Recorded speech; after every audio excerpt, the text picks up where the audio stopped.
नमस्कार साथियों। आज 24 अक्टूबर 2025 की बड़ी खबर सामने आ रही है ईपीएस 95 पेंशन को लेकर, और ये खबर हर पेंशनधारी के दिल से जुड़ी है।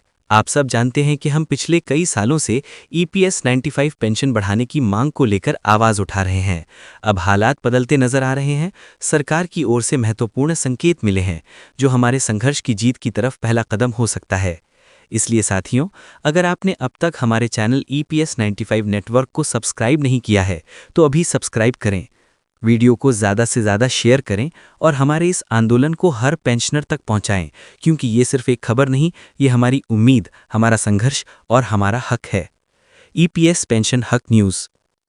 सरकार ने 2025 तक ईपीएस 95 पेंशन बढ़ाकर 10,000 रुपये कर दी। कर्मचारी पेंशन योजना ईपीएस 95 भारत भर के लाखों कर्मचारियों के लिए सेवानिवृत्ति सुरक्षा का आधार रही है। अपनी शुरुआत से ही इसने एक महत्वपूर्ण सुरक्षा कवच प्रदान किया है, जिससे यह सुनिश्चित हुआ है कि पेंशन भोगियों को सेवानिवृत्ति के बाद एक स्थिर आय प्राप्त हो। 2025 के लिए ईपीएस 95 पेंशन वृद्धि की घोषणा के साथ पेंशन भोगी अपने मासिक लाभों में उल्लेखनीय वृद्धि की उम्मीद कर सकते हैं। यह विकास उन सेवानिवृत्त व्यक्तियों के जीवन की गुणवत्ता में सुधार का वादा करता है, जो इन पेंशनों पर बहुत अधिक निर्भर हैं। इस लेख में हम इस वृद्धि के विवरण, इसके निहितार्थ और पेंशन भोगियों के लिए यह कदम क्यों महत्वपूर्ण है, इस पर चर्चा करेंगे। ईपीएस 95 और इसके महत्व को समझना। ईपीएस 95 को संगठित क्षेत्र के कर्मचारियों को पेंशन लाभ प्रदान करने के लिए कर्मचारी भविष्य निधि संगठन ईपीएफओ के एक भाग के रूप में शुरू किया गया था। कर्मचारी भविष्य निधि ईपीएफ, जो एक मुश्त सेवानिवृत्ति बचत है, के विपरीत ईपीएस कर्मचारी की सेवा के वर्षों की संख्या और वेतन के आधार पर मासिक पेंशन की गारंटी देता है। यह मासिक पेंशन सेवानिवृत्त लोगों के लिए आय का एक महत्वपूर्ण स्रोत है, खासकर उन लोगों के लिए जिनके पास नौकरी छोड़ने के बाद आय के कोई वैकल्पिक स्रोत नहीं है। ईपीएस 95 के तहत पेंशन राशि की गणना एक सूत्र के आधार पर की जाती है, जो पेंशन योग्य वेतन और पेंशन योग्य सेवा वर्षों को ध्यान में रखता है। समय के साथ मुद्रास्फीति और बढ़ती जीवन यापन लागतों ने सरकार के लिए पेंशन राशि में समय समय पर संशोधन करना अनिवार्य कर दिया है, ताकि पेंशन भोगियों को वास्तविक आय में नुकसान न हो। 2025 में पेंशन वृद्धि की घोषणा। पेंशन भोगियों की मांगों और जीवन यापन की बढ़ती लागत के मद्देनज़र सरकार ने 2025 से ईपीएस 95 पेंशन राशि में वृद्धि की घोषणा की है। यह समायोजन आर्थिक कारकों, मुद्रास्फीति दरों और ईपीएफओ की वित्तीय स्थिति पर सावधानीपूर्वक विचार करने के बाद किया गया है। पेंशन वृद्धि का उद्देश्य पेंशन भोगियों को बेहतर वित्तीय सुरक्षा और बेहतर क्रय शक्ति प्रदान करना है। यह वृद्धि हाल के वर्षों में सबसे महत्वपूर्ण संशोधनों में से एक होने की उम्मीद है, जो वरिष्ठ नागरिकों और सेवानिवृत्त कर्मचारियों के समर्थन के लिए सरकार की प्रतिबद्धता को दर्शाती है। इस कदम को श्रमिकों के योगदान को मान्यता देने तथा यह सुनिश्चित करने की दिशा में एक सकारात्मक कदम के रूप में देखा जा रहा है, वे अपनी सेवानिवृत्ति के वर्षों को सम्मानपूर्वक जी सकें। पेंशन वृद्धि का पेंशन भोगियों पर क्या प्रभाव पड़ेगा? पेंशन भोगियों के लिए ईपीएस 95 पेंशन में वृद्धि का अर्थ है हर महीने अधिक व्यय योग्य आय।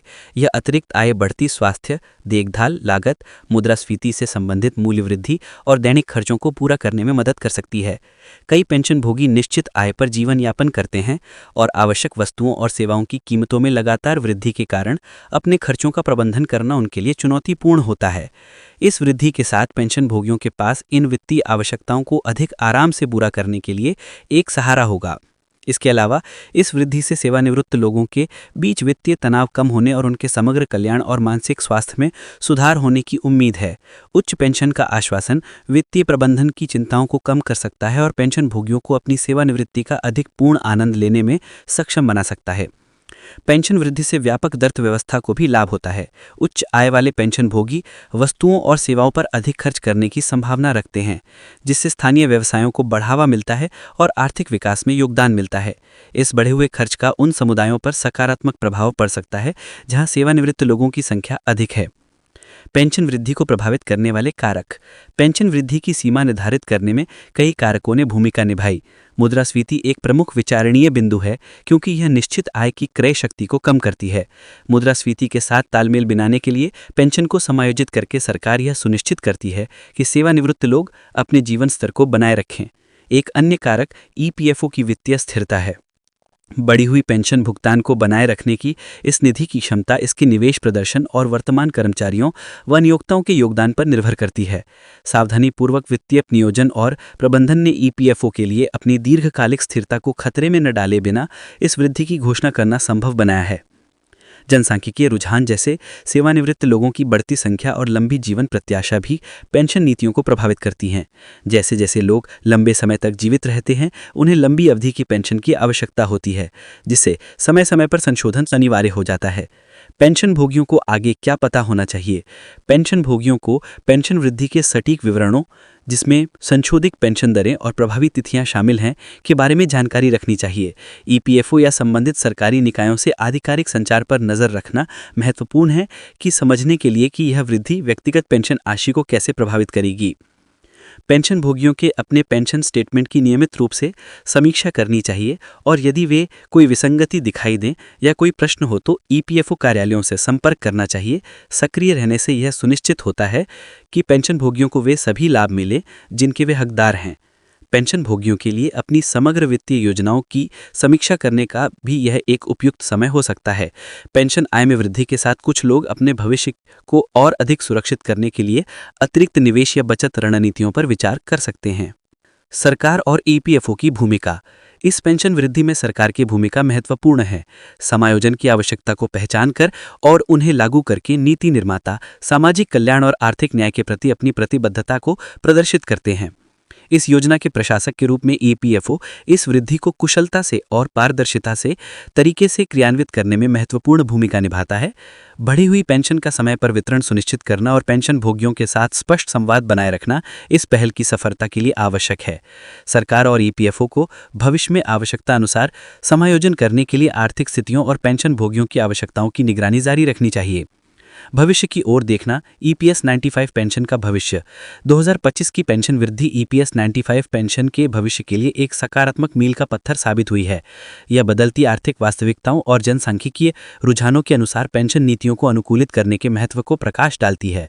जैसे जैसे भारत का कार्यबल और अर्थव्यवस्था विकसित होती है, पेंशन प्रणाली को सेवानिवृत्त लोगों की आवश्यकताओं के प्रति संवेदनशील बने रहना चाहिए।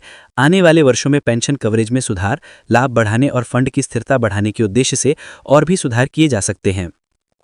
डिजिटल नवाचार और बेहतर डेटा प्रबंधन पेंशन प्रशासन की क्षमता में भी सुधार ला सकते हैं। पेंशन भोगियों के लिए मुख्य बात यह है कि उनकी चिंताओं को सुना और संबोधित किया जा रहा है। यह वृद्धि केवल धन के बारे में नहीं, यह रिस्पेक्ट, डिग्निटी और देश के विकास में योगदान देने वालों के लिए सुरक्षित और आरामदायक सेवानिवृत्ति सुनिश्चित करने के बारे में है। निष्कर्ष। 2025 के लिए ईपीएस 95 पेंशन वृद्धि भारत में पेंशन भोगियों के लिए एक महत्वपूर्ण मील का पत्थर है। यह बढ़ती जीवन यापन की लागत के बीच अत्यंत आवश्यक वित्तीय राहत प्रदान करती है और सामाजिक सुरक्षा के प्रति सरकार की प्रतिबद्धता को पुष्ट करती है। पेंशन भोगी बढ़े हुए मासिक लाभों की आशा कर सकते हैं, जो उनके जीवन की गुणवत्ता में सुधार और वित्तीय चिंता को कम करने में मदद करेंगे। यह वृद्धि एक सुव्यवस्थित पेंशन प्रणाली के महत्व को भी रेखांकित करती है, जो वर्तमान सेवानिवृत्त लोगों की आवश्यकताओं को फंड की दीर्घकालिक स्थिरता के साथ संतुलित करती है। जैसे जैसे पेंशन परिदृश्य विकसित होता जा रहा है, सेवानिवृत्त कर्मचारियों का समर्थन करने और उनके जीवन भर योगदान का सम्मान करने के लिए सकारात्मक कदम उठाए जा रहे हैं। यह देखना उत्साहजनक है। पेंशन भोगियों के लिए 2025 में ईपीएस 95 में की गई वृद्धि एक स्वागत योग्य प्रोत्साहन है और यह याद दिलाती है कि उनका कल्याण अभी भी प्राथमिकता है। उचित जागरूकता और सक्रिय भागीदारी के साथ पेंशन भोगी इस वृद्धि का अधिकतम लाभ उठा सकते हैं और अधिक सुरक्षित और सम्मानजनक सेवानिवृत्ति का आनंद ले सकते हैं। अस्वीकरण। इस लेख में दी गई जानकारी केवल सामान्य सूचनात्मक उद्देश्यों के लिए है और वित्तीय या कानूनी सलाह नहीं है। पाठकों को अपनी पेंशन या सेवानिवृत्ति योजना से संबंधित कोई भी निर्णय लेने से पहले ईपीएफओ जैसे आधिकारिक स्रोतों से विवरणों की पुष्टि कर लेनी चाहिए और किसी योग्य प्रोफेशनल से परामर्श लेना चाहिए।